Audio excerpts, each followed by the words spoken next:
آگے بڑھتے ہیں اور بات کرتے ہیں نس ناس کی. آلدو یہ چیز دوسری جگہوں پہ بھی میں نے دیکھی ہے، دوسرے کلچرز کے اندر بھی، لیکن یہ مجھے بڑا فیسنیٹنگ لگا کہ یہ چیز جاپان میں بھی ہے اور یہاں پر بھی ہے. اب جیسے کہ ابو سلیسل جو ہے وہ ریفر کرتا ہے خالی جگہوں کی قابض وزن کا، جس طرح کہتے ہیں نا جگہ بھاری ہو گئی تو ابو سلیسل بھی ایک بھاری پن کی علامت ہے. لیکن جو نسناس ہے وہ ایک ایسی چیز ہے جو کہ آپ کو ان چیزوں کی طرف ڈائیورٹ کرتا ہے جو کہ انکمپلیٹ ہے، ہاف ٹروتھ ہے. وہ بذات خود ایک ایسی چیز کی بارے میں بتا رہا ہے، جس طرح آدھا سچ بولا جاتا ہے چیزوں کو چھپانے کے لیے، وہ اس کی فزیکل مینیفسٹیشن ہے کہ جس چیز کو آپ چھپا رہے ہوتے ہیں، پورا بات نہیں کرتے، چیزوں کو گھماتے ہیں، وہ کیا بن جاتا. اگر وہ جیتی جاگتی ہوتی تو کیا ہوتی. اب کہانی جو ہے یہ ہے کہ روب الخالی کی طرف، جو کہ دا ایمٹی کوارٹر کا ذکر پہلے بھی میں نے ذکر کیا تھا، جو کہ ایک ڈیزرٹ کا اسٹریچ ہے جو کہ بالکل کنٹینیوس ہے. وہ ابوظہبی سے لے کے سعودیوں کی ریڈ سی تک، ادھر بالکل اس کے قریب، بالکل اس ایمٹی کوارٹر کے سٹارٹ ہونے کے قریب ایک صاحب رہتے تھے جو کہ شکاری تھے. وہ ہر قسم کی چیز کو شکار جانتے تھے، اس کی عادتیں جانتے تھے، بھلے وہ ایک چھپکلی ہو یا کوئی اور چیز. اور ایک اورکس کے شکار میں، جو کہ ایک ہرن ہوتی ہے سفید، جو بڑی نایاب ہوتی ہے، سردیوں میں اپنی بندوق لے کے اس کے جو رستہ ہے یا اس کا جو ٹریل ہے، اس کے جو پیروں کے نشان ہیں، ان کو فالو کرتے ہوئے وہ ایک صحرا کی ایسی جگہ پہنچ گئے جس کا نام تھا سنگنگ سینڈز، یعنی گاتے ہوئے ٹیلے. اب ان کی خاصیت یہ تھی کہ کیونکہ ٹیلے اتنے اونچے اور بالکل ایسے تھے، مطلب لمبائی میں بالکل لمبے اور بالکل سوکھے ہوئے، کہ ان میں سے جب ہوا گزرتی تھی یا جب ہوا سے مٹی ہلتی تھی تو ایک ایسی آواز آتی تھی جیسے کہ کوئی سیٹی یا گنگنا رہا ہے یا سیٹی بجا رہا ہے یا ہلکی سی اس طریقے کی. تو اس لیے اس کو سنگنگ سینڈز کہتے تھے. اب جناب یہ اس ہرن کے شکار میں یہ وہاں گھوم رہے تھے اور ان کیا کہتے ہیں ٹیلوں کے بیچ میں ڈھونڈ رہے تھے اس ہرن کو کہ وقت کا پتہ ہی نہیں چلا. اب یہ کہتے ہیں کہ یہ اس وقت پہ آ گئے کہ جب سائے لمبے ہونا شروع ہو گئے. اب عموماً سائے لمبے اس وقت ہونا شروع ہوتے ہیں جب سورج جو ہے وہ ڈوبنے کی طرف جا رہا ہوتا ہے. تو جب روشنی پڑتی ہے تو سائے لمبے ہونا شروع ہو جاتے ہیں اور بین الاسرین کا وقت آنے لگا. اب یہ کہہ رہے ہیں کہ اسی درمیان آوازیں سنتے ہوئے کہ کچھ بھنک پڑ جائے، کہیں سے کوئی سراغ مل جائے، ان کو ایک آواز آنے لگی. اب وہ آواز ایسی تھی جیسے کہ ایک تسلسل کے ساتھ کوئی اچھل رہا ہو اور ساتھ میں ایک انسان کی جیسے گھبراہٹ میں یا تھوڑا سا ہچکچاتے ہوئے انسان جب دکھ میں ہو تو آوازیں نکالتا ہے، تو ویسی آوازیں آ رہی تھیں. تو ان کو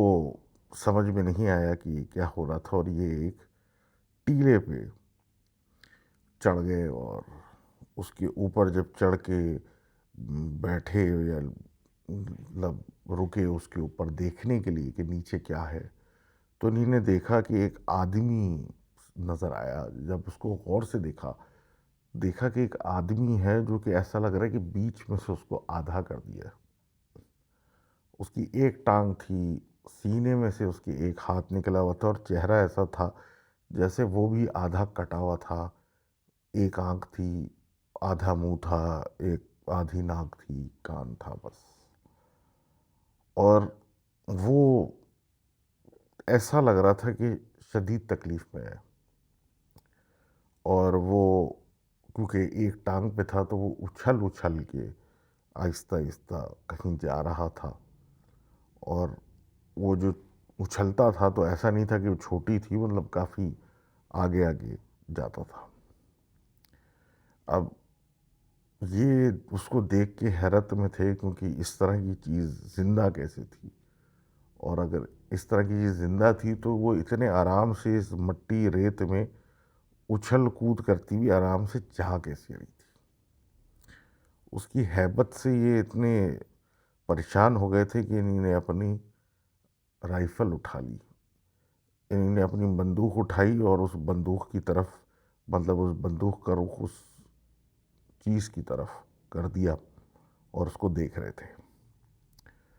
وہ جو چیز تھی، وہ جو آدھا انسان تھا، اس نے ان کو دیکھ لیا تھا، اور اپنی ایک آنکھ سے وہ ان کو گھورنے لگا، جس کی آنکھ کے اندر دیکھ کے ان کو محسوس ہوا کہ اس میں کوئی شدید تکلیف میں یہ چیز ہے۔ اور اس نے پھر ان سے بات کرنا شروع کی، جو کہ ایسا لگ رہا تھا کہ ایک انسانی آواز اور ایک کوئی الگ ہی کوئی آواز مکس ہو کے ساتھ آ رہی ہے۔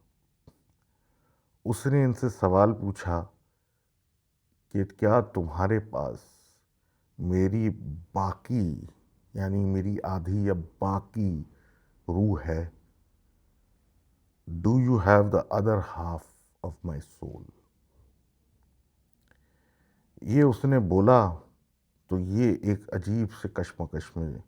چلے گئے۔ although یہ کوئی ایسی بات نہیں تھی کشمکش میں چلے گئے، لیکن ان کے اندر ایک ایسی مطلب چیز اجاگر ہونے لگی، یہ اپنے ہی مطلب باتوں میں کھونے لگے، اپنے ذہن کے اندر کھونے لگے، اور پرانی چیزیں، یہ وہ عجیب چیزیں ان کے ذہن میں آنے لگیں، عجیب کیفیت میں یہ مبتلا ہونے لگے۔ پھر ایک ایسی حالت ہوئی کہ یہ اتنے سحر زدہ ترس میں مبتلا ہو گئے اس چیز کے، کہ یہ چاہتے تھے کہ یہ جو انہوں نے پہنا ہوا تھا کوٹ، وہ اتار کے کسی طریقے سے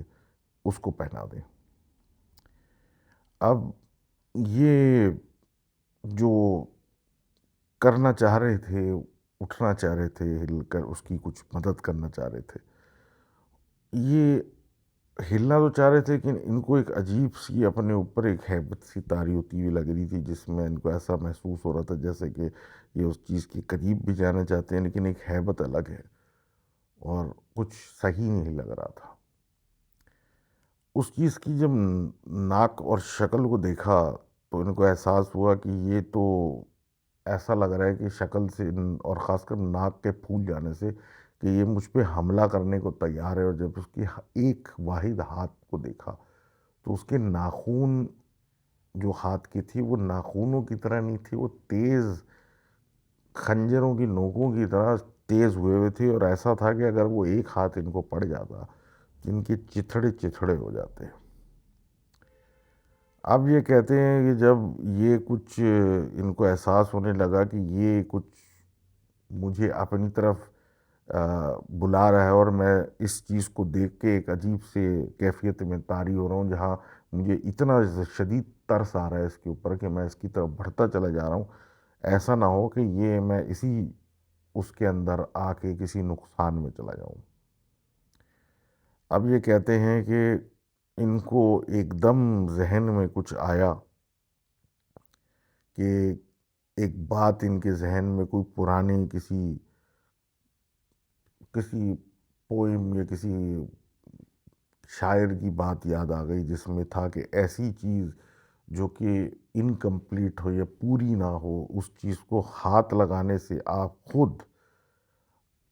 ٹکڑے ٹکڑے ہو جاتے ہیں اور آپ جو ہیں بس ہمیشہ کے لیے عجیب دنیا میں ایک عجیب کیفیت میں مبتلا ہو جاتے ہیں جہاں آپ کبھی پورے نہیں ہو پاتے۔ اب یہ دماغ میں آیا اور جو ان کے ہاتھ میں بندوق اس کی طرف تھی، انہیں نے ہوا میں اس کو چلا دیا،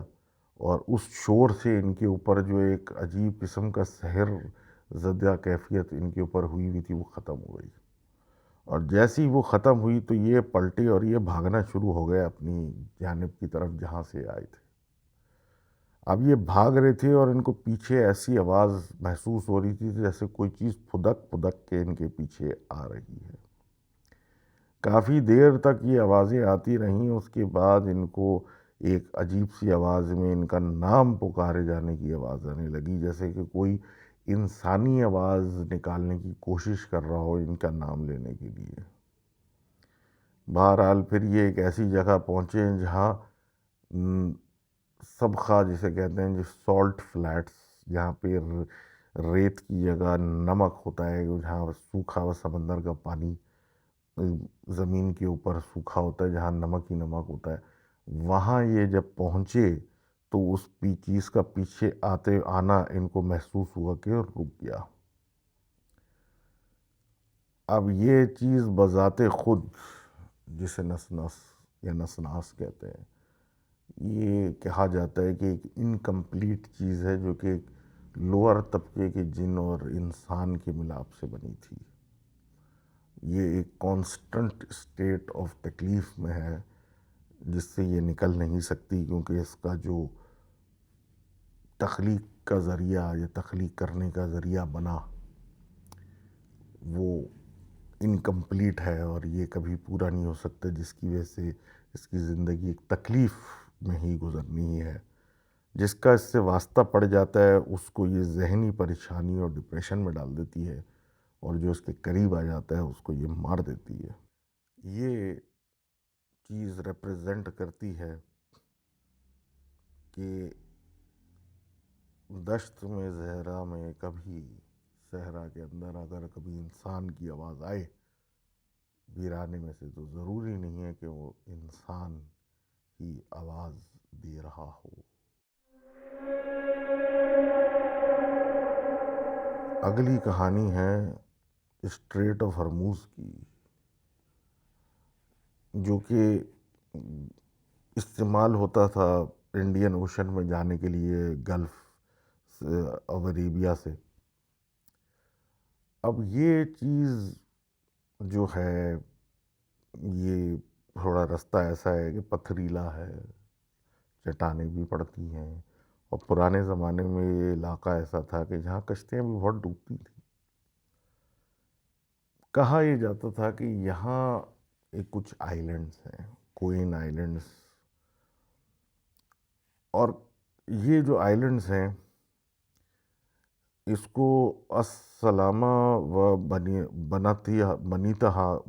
بنیتہا ایسا کچھ کہتے ہیں۔ جیوگرافی والوں کے لیے یہ لائم سٹون کی پیکس ہیں، اور ملاحوں کے لیے، سیلرز کے لیے یہ تخت ہے سلامہ اور اس کی بیٹیوں کا۔ ورلڈ پول جو ہوتا ہے، بھنور جسے کہتے ہیں، پانی میں گول گول اس طریقے کے سرکل پڑ جاتے ہیں، جس طرح آپ نے ٹورنیڈوز دیکھے اس طرح پانی میں بھنور پڑ جاتے ہیں، اور اس میں کشتیاں پھنس کے نیچے پانی میں چلی جاتی ہیں، ڈوب جاتی ہیں۔ اس طرح کی چیز آلریڈی گریک مائتھولوجی میں ہے موجود، جو اس کو بٹوین سلا اینڈ کریبڈس کہا جاتا ہے۔ اس میں کریبڈس جو تھی وہ چیز، وہ بیسیکلی ایک بہت بڑا ورلڈ پول تھا، اور کہا جاتا تھا جو کشتیاں ڈوب جاتی ہیں وہ اس کی نظر ہو جاتی ہیں۔ بہرحال کہا جاتا ہے کہ یہ جو کوئن آئیلینڈز ہیں، ان کے نیچے پانی کے اندر کیوز ہیں، سرنگیں بنی ہوئی ہیں جس کے اندر یہ رہتی ہیں، اور لوگ جب یہاں سے گزرتے تھے پرانے دوروں میں تو کوئی بکری ذبح کر کے اس کو اندر ڈال دیتے تھے، خون ڈال دیتے تھے، اس طرح کر کے کچھ کرتے تھے تاکہ سلامہ جو ہے ان کو وہاں سے جانے دے اور وہ اپنی بیٹیوں کو نہ ان کے اوپر چھوڑ دے، جو کہ بیسیکلی چھوٹے چھوٹے بہت سارے بھنور ہوتے تھے جو کہ ایک کشتی جتنا ایک ہوتا تھا۔ اب راس الخیمہ کے ایک کیپٹن صاحب تھے، ان کا نام احمد تھا، جو ایک جل بوٹ چلا رہے تھے اور اس میں کافی کام سامان تھا جو کہ بیچنے یہ جا رہے تھے، اور یہ بہت ایک اسٹرکٹ قسم کے آدمی تھے جو کہ ڈیڈ لائنز مطلب پوری کرتے تھے، وقت پہ چیزیں پہنچاتے تھے، اور کبھی اس چیز پہ ان کو بڑا لوگوں کو ان کا اعتبار ہوتا تھا کہ وہ اس جگہ سے گزرنے لگے۔ گزرنے جب لگے تو ایک دم سے جو ہے وہ جو اسکائی ہے یا آسمان ہے وہ نیلے سے اس کا رنگ جو ہے وہ تھوڑا ڈھل گیا، شام جیسے حالات ہو گئے، اور سمندر کچھ ایسا ہونے لگا کہ کچھ عجیب سے حالات ہونے لگی۔ لوگوں نے ان کو کہا کہ سلامہ جاگ گئی ہے اور انتظار کر رہی ہے اور فدیہ دینے کا وقت آ چکا ہے۔ جو لوگ یہاں سے گزرتے تھے ہمیشہ یہ کر کے جاتے تھے، لیکن بہرحال یہ کسی وجہ سے ہیزیٹیٹ کرنے لگے اور انہوں نے کہا ہوائیں چل رہی ہیں اور ہم یہاں سے نکل جائیں گے، فکر کی ضرورت نہیں ہے۔ اب ظاہر سی بات ہے کشتی کا سفر کئی مہینوں کا ہوتا تھا اور اس پہ یہ جانور پلتے ہی اس لیے تھے کہ کھانے، اب مثال ہے بکری پالی ہوئی ہے تو دودھ دے گی، اور جب دودھ نہیں دے پائے گی تو اس کا گوشت استعمال ہو جائے گا کھانے کے لیے وغیرہ وغیرہ۔ اسی طریقے سے سفر کرتا تھا، جانور بھی ہوتے تھے کشتیوں میں۔ تو اس سوچ میں پڑ گئے، انہوں نے بولا بس ہم ہواؤں کے بیس پہ نکل جائیں گے، یہاں مسئلہ نہیں ہے، نکل پائیں گے، پریشانی کی بات نہیں ہے۔ اب یہ ہونے لگا، اور جیسے ہی یہ تھوڑا اور آگے بڑھے تو یہ کہتے ہیں کہ ایک دم سے ہوائیں رک گئیں، سب ایک جگہ رک گیا اور کشتی بالکل ایسے رک گئی جیسے کہ زمین پہ کھڑی ہوئی ہو۔ اب یہ کہتے ہیں کہ ایک سمندر کی گہرائی سے ایک تھر تھراہٹ سی نکلنا شروع ہوئی، جو کہ اس نے کشتی کو ہلانا شروع کر دیا، حتیٰ کہ لوگ جو کہ کشتی پہ موجود تھے ان کے ساتھ ان کے ساتھی، ان کے دانت بجنا شروع ہو گئے اس تھرتھراہٹ سے، اور اس کے بعد ہر طرف چھوٹے چھوٹے بھنور نظر آنے لگے اور ایک بڑا بھنور ان کے سامنے بننا شروع ہوا۔ اس بھنور کی جھاگ میں سے ایک دم سے ایک بڑی سی عورت نکل کے ان کے سامنے کھڑی ہو گئی، جس کے عجیب قسم کے نیلے رنگ کی وہ عورت تھی، جس کے سر پہ بالوں کی جگہ پانی میں نکلنے والی جو گھاس ہوتی ہے یا جس کو سی ویڈ آپ کہہ لیں، کیلپ کہہ لیں، وہ تھی، اور آنکھیں بھی کچھ عجیب تھیں، اور اس نے بولا کچھ نہیں، اس نے صرف انگلی اٹھا کے ان کی کشتی کی طرف اشارہ کیا۔ ان کا اشارہ کرنا تھا ان خاتون کا کہ کشتی ادھر سے ادھر لرزنے لگی، کبھی ادھر جائے ادھر جائے، ان کے ساتھی کبھی ایک طرف گرتے کبھی دوسری طرف۔ اتنے میں احمد صاحب کو احساس ہو گیا کہ میں نے یہ کیا کر دیا، اور انہوں نے جلدی سے اپنی سب سے اچھی بکری نکالی اور اس کو پانی کے اندر پھینک دیا۔ اس کے بعد وہ دعاؤں میں بیٹھ گئے اور دعائیں پڑھتے رہے کہ آخر کار آہستہ آہستہ کر کے پانی ٹھنڈا ہونے لگا، جو بھنور تھے وہ ختم ہونے لگے، اور بالکل ایسا ہو گیا جیسے کہ کچھ ہوا ہی نہیں تھا۔ اور پھر ایک ایسی ہوا چلی جو کہ عام ہوا جیسی نہیں تھی، اور وہ اس جگہ سے ان کو نکال کے باہر لے گئی سمندر میں۔ یہ کہانی تھی احمد صاحب کی، جو کہ ہرموز سے بچ کے باہر نکل آئے، اور کہتے تھے کہ اس جگہ سے گزرنے کے لیے ٹول دینا پڑتا ہے، ورنہ کئی کشتیاں جو ہیں وہ سلامہ کے پاس جا چکی ہیں۔ یہ جو کہانی یا فولکلور تھا، یہ ایک سب سے زیادہ جس چیز کو نظر آ رہا ہے وہ یہی ہے کہ نیویگیٹ کرتے ہوئے کہ آپ کو سوچنا پڑے گا کہ مطلب پرانے دور میں جب ایک دم سے برا طوفان یا اس طرح کے حالات، یہ سمندر بالکل آؤٹ ہو جانا،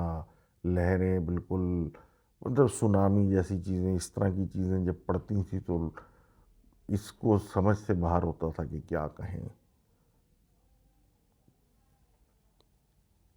تو یہ سلامت تھیں،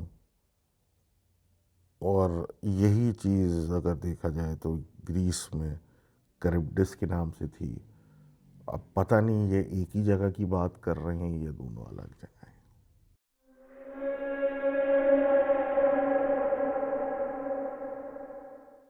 ایک دفعہ پھر واپس سمندروں سے آ کے واپس صحراؤں میں آ جاتے ہیں. صحرا کی سب سے مشہور اینٹیٹی یا چیز جو ہے وہ غول کہلاتی ہے، جس کو انگلش میں گول پڑھا جاتا ہے. اور جو گول ورڈ ایجاد ہوا، جس میں جو دکھنے میں ایک مردے کی طرح ہوتا ہے لیکن اس کے تیز دانت اور ناخون پنجے جیسے ہوتے ہیں، وہ غول جو ہے وہ عربی ورڈ کا ہے. اور یہ وہاں سے ویسٹرن ورلڈ کی اس میں گھما پھرا ہے، اور جو چیزیں بنی ہیں، اسٹوریاں بنی ہیں، وہ وہاں سے اوریجنیٹ ہوتی ہیں. اب یہ جو رہنے والا ہے، یہ صحرا میں دور دراز جگہوں پہ جہاں کوئی نہیں جاتا، اور پرانے قبرستانوں میں جس کا لوگ بھول چکے ہیں، ویسی جگہوں پہ رہنے والی چیز ہے. اور اس کی کہانی کیا ہے جو ان کی فوک لور میں ہے. اب جو غول غالا مطلب ورڈ ہے، اس کا مطلب ہے پکڑنا کسی چیز کو عربی کے اندر. اور یہ جو چیز ہے یہ دوسرے جناتوں سے فرق ہے. ان کا جو طریقہ ہے وہ چھپ کے، وسوسے سے، بیوقوف بنا کے، یا سائیکولوجیکل طریقے سے آپ کو قابو کرنا ہوتا ہے. جبکہ یہ ایک ایسی چیز ہے جو ٹوٹلی فزیکل بینگ کی طرح آپ کو اٹیک کرتی ہے، آپ کو مارتی ہے، آپ کو کھاتی ہے. کہا جاتا ہے کہ یہ ان کے قبیلے میں سے وہ چیزیں ہیں جو کہ اتنی اینیملسٹک اور خطرناک تھیں کہ ان کو نکال کے جنات نے خود ویرانوں میں پھینک دیا تھا کہ یہ ان کے قابو میں نہیں ہے. اب یہ جو کہانی ہے، یہ جو سنائی جاتی ہے، یہ خالد نام کے ایک آدمی کی کہانی ہے جو کہ لیوا اویسس سے سمندری جو گاؤں بنے ہوئے، اس کے پاس گاؤں بنے ہوئے تھے، سیٹلمنٹس تھے، ان کی طرف یہ جا رہا تھا. اور یہ کوئی نیا نویلا نہیں تھا، ایک پرانا سیزن ٹریولر تھا جو کہ جاتا تھا. یہ اپنے اونٹ کے ساتھ کوئی ایسے طوفان میں پھنس گیا، ڈسٹ اسٹارم میں پھنس گیا کہ یہ کہیں کا کہیں ہو گیا، اور پھر ایک جگہ بیٹھا اپنے اونٹ کے نیچے چھپ کے، اور انتظار اس نے کیا کہ کسی طریقے سے یہ طوفان گزرے، ہوا رکے، آنکھوں میں دھول مٹی جانا بند ہو. جب ڈسٹ اسٹارم ہوتا ہے اور ہوا میں بالکل ریت گھوم رہی ہوتی ہے، مٹی ہوتی ہے، تو سانس لینا بھی بہت مشکل ہو جاتا ہے. تو یہ ایک جگہ چھپ کے اپنے منہ پہ کپڑا ڈال کے بیٹھے ہوتے ہیں. اب جب یہ کہتے ہیں کہ وہ طوفان ختم ہوا مٹی کا، اور جب انہوں نے آس پڑوس میں دیکھنا شروع کیا، تو یہ ایک ایسی جگہ پہ پہنچ چکے تھے جس کو یہ پہچانتے نہیں تھے. چاند نکلا، رات ہوئی، یہ ادھر ادھر بھٹکتے ہوئے جا رہے تھے کہ ان کو دور ایک آدمی بیٹھا نظر آیا ایک جگہ آگ لگا کے. اب اس کو دیکھ کے ان کو سکون ہوا کہ چلو جو بھی ہے کچھ آسرا تو پتہ چلا کہ میں ہوں کہاں. تو یہ وہاں جلدی سے اس آدمی کے پاس پہنچے تو انہیں دیکھا ایک پھٹے ہوئے کندورے کے اندر ایک بڈھا آدمی بیٹھ کے کچھ کھا رہا ہے، جو کہ بیسیکلی خرگوش لگ رہا تھا وہ آگ پہ پکا کے. لیکن اب وہ اس کو کھا رہا ہے، اور جیسے ہی یہ اس کے قریب گئے تو اس آدمی نے ایک عجیب سی آواز میں ان کو سلام کیا باقاعدہ، اور ان کو بولا کہ آؤ بیٹھو آگ کے پاس۔ یہ جب وہاں بیٹھے تو اس آدمی نے ان کو عجیب سی ایک بات کی کہ ایک جو مطلب کس طرح میں آپ کو بتاؤں، یہ کہ the desert is a lonely place for a man with a full stomach. ایک آدمی جو کہ کھائے پیے آدمی کے لیے دشت ایک بہت اکیلی جگہ ہے۔ اب یہ جب اس نے بولا تو ایسا کوئی آواز تھی کہ جیسے کہ کہہ رہے ہیں عجیب پتلی سی سوکھی آواز ایسی لگی تھی جیسے سوکھے گلے سے نکلی ہوئی آواز۔ بہرحال وہ بیٹھے، اب اس آدمی کے پاس یہ بیٹھے، اور بیٹھتے کے ساتھ ہی ان کو احساس ہوا اور انہیں نوٹ کیا کہ جس اسپیڈ سے بوڑھا آدمی یہ جانور وہ پکا ہوا وہ کھا رہا ہے، اور اس کے منہ سے ایسی آوازیں آ رہی ہیں جیسے کہ دانت اس کی لوہے کے آپس میں ٹکرا رہے ہیں ایک دوسرے سے، اور یہ اسپیڈ میں تیزی سے کھا رہا ہے جیسے کہ بس منہ اس کا بہت جیسے تیز چل رہا ہے۔ اب جیسے ہوا لگی آگ کو، آگ تھوڑی بھڑکی تو روشنی پھیلی۔ جب روشنی پھیلی تو اس آدمی کے پیروں پہ روشنی گئی۔ جب اس آدمی کے پیروں پہ روشنی گئی تو دیکھا کہ اس کے پیر جو تھے وہ بھیڑیے جیسے تھے لیکن الٹے تھے، جن میں بڑے بڑے ناخن تھے۔ اب یہ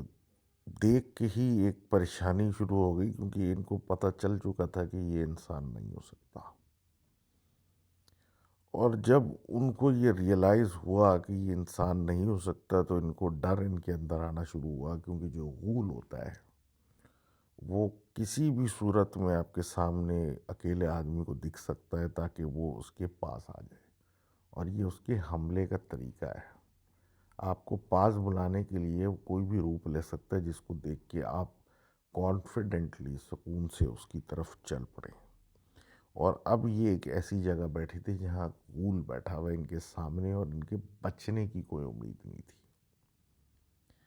اب جب اس آدمی نے منہ اٹھایا اور اس کی آنکھوں کے اندر پیلی سی ایک روشنی انہیں دیکھی، اور اس کے منہ کے اندر بھرے ہوئے دانت جو کہ سب نوکیلے تھے وہ دیکھے، تو ان کو سمجھ میں آ گیا کہ اب میں پھنس گیا ہوں۔ جس پہ اس آدمی نے ان سے کہا کہ تم نے کھانا کیوں روک دیا خالد؟ ابھی تو دعوت شروع ہوئی ہے، ابھی تو کھانا شروع ہوا ہے۔ اسی وقت خالد نے اپنا خنجر جو ان کے پاس تھا لوہے کا، اسٹیل کا بیسیکلی، اس طرف ہاتھ بڑھایا، کیونکہ ان کو احساس ہوا کہ اگر یہ مجھ پہ حملہ کرے گا تو مجھے اس کے اوپر ایک ہی وار مارنا ہے، کیونکہ اگر غول پہ میں نے وار صحیح نہیں مارا تو میں بچ نہیں سکوں گا، اور غول سے مقابلے میں آپ کے پاس ایک ہی چانس ہوتا ہے وار کرنے کا۔ اگر ایک وار میں آپ نے اسے مار دیا تو مار دیا، دوبارہ موقع نہیں ملتا۔ اب یہ کہہ رہے ہیں کہ اس نے ان پہ چھلانگ لگائی اور انہوں نے اپنا چھرا اس کے سینے میں گھسیڑ دیا، اور وہ گھسیڑتے ہی وہ مٹی کی طرح ہوا میں پھیل گیا، اور ایسا ہو گیا جیسے کبھی وہ تھا ہی نہیں۔ خالد نے انتظار نہیں کیا، وہ رات کو ستاروں کو دیکھتے ہوئے وہاں سے بھاگا، اور پھر اس وقت تک جلتا رہا جب تک اس کو ایسی جگہ نہ دور میں نظر آئی جہاں پہ لگے کہ کوئی آبادی ہے، اور یہ وہاں پہنچا۔ جول کی یہ کہانی جو ہے، اس سے صرف یہ پتہ چلتا ہے کہ رات کے اندھیرے میں سفر کے درمیان نیور ٹرسٹ اسٹرینجرز، کسی انجانے پہ بھروسہ نہیں کرنا سفر میں، اندھیرے میں، بیابان میں۔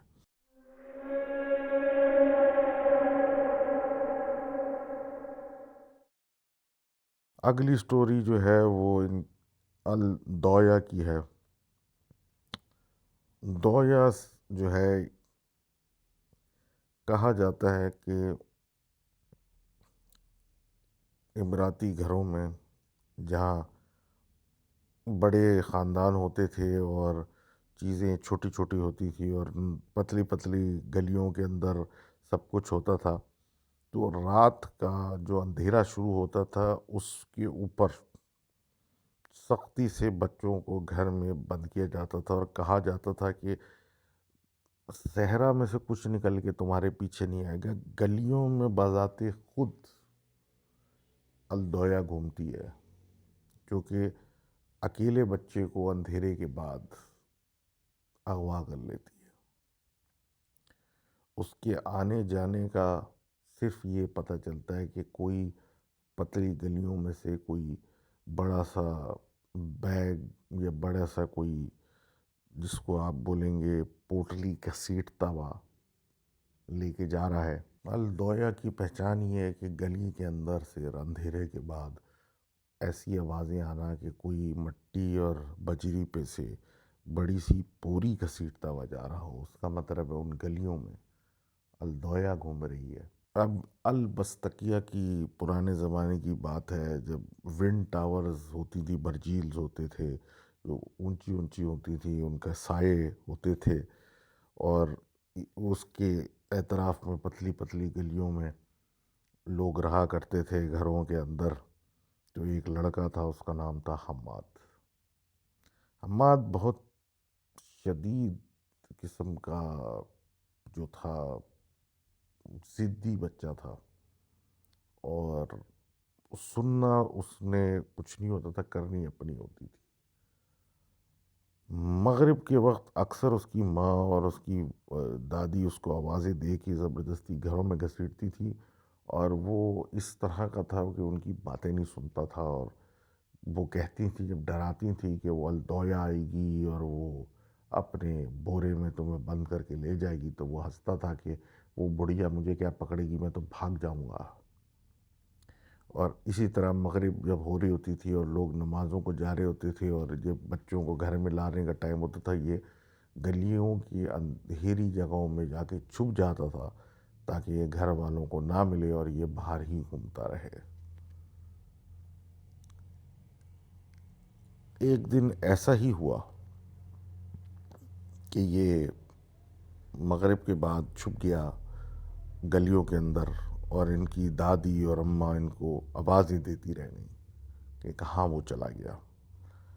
اب یہ گھر، کیونکہ جو عام جگہیں تھی وہ گھر کے اطراف میں تھی، وہ سارے گھر والے جانتے تھے، تو یہ وہاں سے ہٹ کے ایک الگ جگہ اندھیرے میں چھپا ہوا تھا گلی میں۔ اور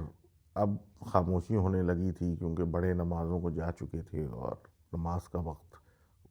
ہو چکا تھا، وہ پڑھ چکے تھے، اور اب یہ گلی میں باہر تھے۔ گلی کے کونے سے ان کو ایک آواز آئی، جیسے کہ کوئی بڑے آرام آرام سے کوئی بوری بہت بھاری گھسیٹ رہا ہے گلی کے اندر، اور اس بوری میں کچھ ایسی چیزیں ہیں جیسے کہ ہڈیاں بہت ساری پڑی ہوں، تو ان کو کھینچو تو ایک آواز آتی ہے، ویسی آوازیں آنی ہیں۔ اب جب انہوں نے پلٹ کے اس طرف دیکھا، تو یہ دیکھا کہ ایک بڑی بڑھیا جیسی کوئی چیز کھڑی ہے، لیکن وہ کوئی نظر نہیں آ رہی، وہ ایک سایہ سا ہے، اس کا کوئی دھڑ نہیں ہے، کوئی شکل نہیں ہے، بس ایک اندھیرا سا سایہ ہے، جس کے پاس ایک بورا ہے جو کہ کھجوروں کے پتوں سے بنا ہوا ہے، اور وہ اس کو گھسیٹ رہا ہے، اور وہ اس کی طرف آگے بڑھ رہا ہے۔ یہ اس کو دیکھ ہی رہا تھا کہ اس کو احساس ہوا کہ وہ سایہ جو ہے وہ گلی میں پھیلتا جا رہا ہے، وہ بذات خود بھاگتا ہوا نہیں آ رہا، وہ سایہ ہی بڑھتا چلا جا رہا ہے، اور وہ اس کے پاس آ رہا ہے۔ اس بچے نے ہمت کی، اٹھا، بھاگا، اور بھاگ کے اس کو احساس ہوا کہ میں بھاگ نہیں پا رہا، میں سست ہوتا جا رہا ہوں، میں سلو ہوتا جا رہا ہوں، اور یہ کرتے کراتے کسی طریقے سے اپنے گھر کے دروازے کے پاس آ کے گر گیا۔ اب یہ کہتے ہیں یہ سایہ اتنا قریب آ چکا تھا کہ اس اندھیرے میں سے ایک ہاتھ اسے پکڑنے کے لیے نکلا، جو کہ ایک جلی ہوئی لکڑی کی، مطلب درخت کی شاخ ہوتی ہے، وہ کو جلی ہوئی شاخ کی طرح کا وہ ہاتھ اس کی طرف بڑھ رہا تھا۔ تو اس نے ہمت کی اور اس نے کھڑے ہو کے اپنے آپ کو اپنے گھر کے دروازے پہ پھینک دیا، اچھال دیا۔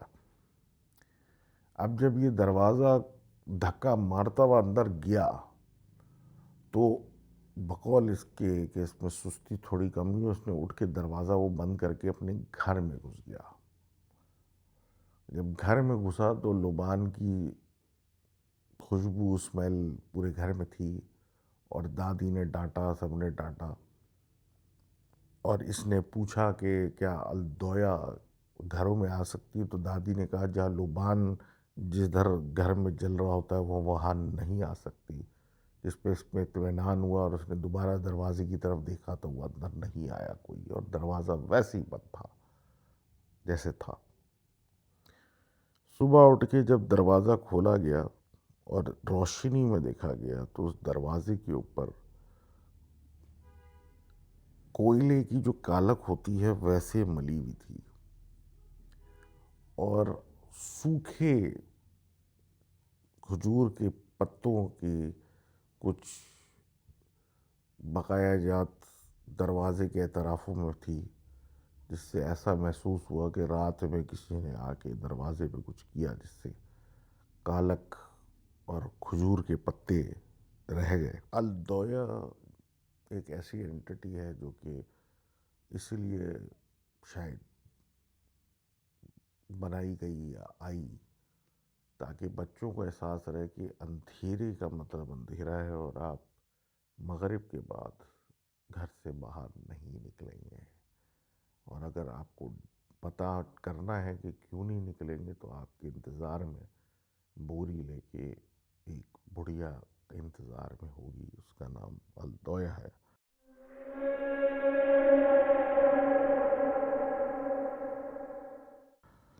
اب آخر میں بات کرتے ہیں عفریت کی، جو کہ اس علاقے کی ایک خاص چیز ہے، جس کی بڑے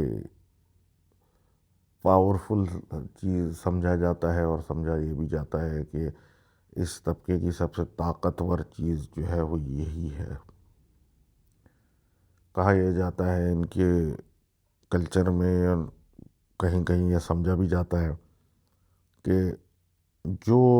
جنات اتنے طاقتور تھے جو حضرت سلیمان سے چھپ کے دنیا کے کونوں میں جا کے بیٹھ گئے تھے، وہ عفریت ہیں، اور وہ اس قدر طاقتور ہیں کہ وہ بذات خود ایک ایسی چیز ہے جس کو قابو میں نہیں کیا جا سکتا۔ اب یہ بات ہے اماراتی ماڈرنائزیشن کی، جب چیزیں بننا شروع ہونی تھیں اور ترقیات شروع ہو رہے تھے، تو ایک ایسی جگہ تھی جو کہ نقشے میں موجود نہیں تھی، اس کا نام تھا قصر الغیب۔ یہ ایک ایسا قلعہ تھا جو کہ سالوں سے خالی تھا، اور ایسے پتھروں پہ بنا ہوا تھا جو کہ لگتے نہیں تھے کہ ان پتھروں پہ آپ اٹھا کے کچھ رکھ سکتے ہیں، خاص کر انسان۔ اور پرانے زمانے میں اتنے بڑے بڑے پتھر پہاڑوں پہ کس نے چڑھائے ہوں گے، کسی کو نہیں پتا۔ بہرحال جب یہ اپنی ماڈرن مشینری لے کے چڑھ رہے تھے اس جگہ کو مسمار کرنے کے لیے تاکہ وہ جگہ خالی کی جائے اور اس پہ کچھ بن سکے، تو وہاں کے رہائشیوں نے، جو مین آدمی جو اس چیز کے کرنے کے لیے تھا، کرتا دھرتا تھا، یوسف، اس کو وہاں کے لوگوں نے آ کے بولا کہ جو کہ شمالی ٹرائب کے تھے کہ یہ جگہ جو ہے یہ ٹھیک نہیں ہے، یہاں عفریت رہتا ہے، اور تمہارے جو بھی نقشے ہیں، جو بھی تمہارے ذہن میں ڈیزائن ہے، اس کو ان کی پرواہ نہیں ہے۔ یہ جگہ بھی اسی نے بنائی تھی، اور انسانوں سے پہلے بھی وہ یہیں تھا، اور انسانوں کے بعد بھی یہیں رہے گا۔ ادھر سے اپنے رستہ الگ کر لو، ان چیزوں کو چھوڑ دو، اور اگر اوپر جا رہے ہو تو ایک کنواں ہوگا جو کہ بند ہوگا، اس کنویں کو ہاتھ نہیں لگانا۔ بہرحال یہ سننا تھا، اور وہ اپنی مشینیں اور ڈرل اور بلڈوزر لے کے چڑھ گئے پہاڑ پہ۔ چیزیں ہٹاتے ہٹاتے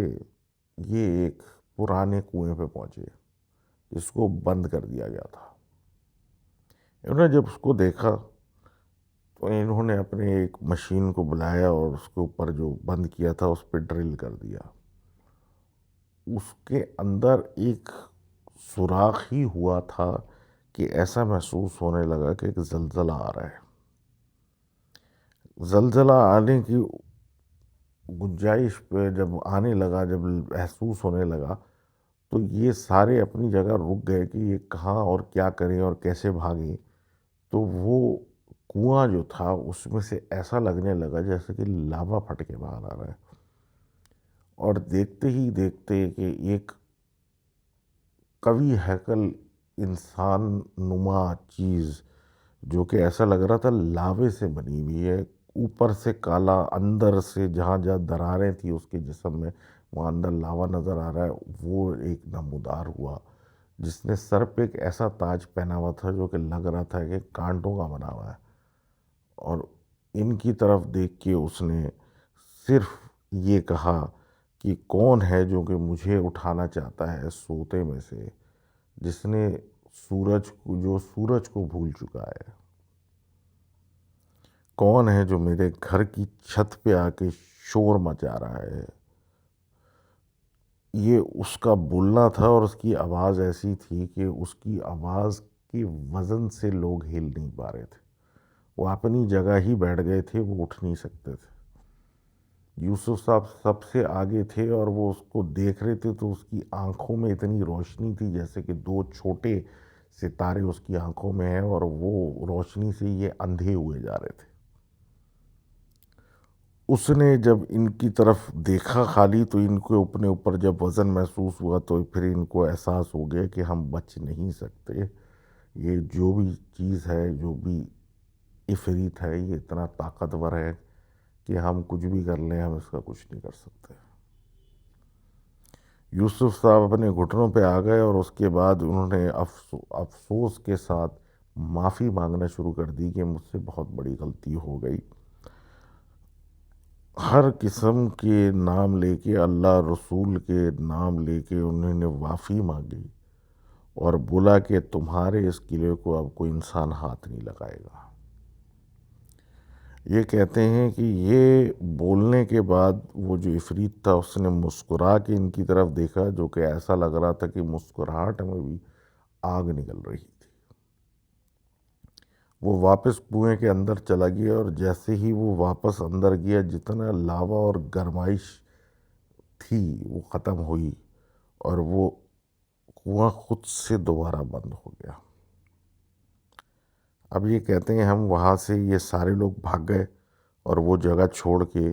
سامان چھوڑ کے وہیں سے راتوں رات بھاگ گئے۔ آج بھی یہ جگہ کہیں موجود ہے جو یہ کہتے ہیں کہ، اور یہ آج بھی بند ہے، یہاں پہ انسان نہیں جاتے، کیونکہ یہ جگہ انسانوں کے رہنے والی نہیں ہے، یہاں کافی پرانی اور قدیم طاقتور چیزیں رہتی ہیں جن کو اب شاید قیامت کے دن ہی نکلنا ہے، اب نہیں نکلنا وہاں سے۔ تو دیٹ واز دا عفریت in the UAE folklore story. اور these were 12 entities of UAE folklore اور generally of that area، کیونکہ obviously UAE is a country جو ابھی ہے، لیکن یہ لوگ جو پہلے رہتے تھے، یہ بدو تو خیر ایک طرف سے دوسری طرف تو ٹریول کرتے رہتے تھے، they spread out all over the area۔ تو اس ریجن میں کافی انٹرسٹنگ جو اینٹیٹیز تھی اس میں سے یہ 12 تھیں۔ اب نیکسٹ میں کروں گا، اور I have done my research, وہ بھی میں جلد کروں گا۔ آپ بتائیے گا آپ کو یہ کیسا لگا. Do you find this interesting? Do you like getting to know the history and folklore cultural stories of this region we are talking about? اور نیکسٹ ریجنس کیا ہونے چاہیے وہ ضرور بتائیے گا، اور ایک نہیں بتائیے گا، کم سے کم دو بتائیے گا. This was doctor Solangi presenting folk tales, and we'll see you soon with other videos. Bye bye.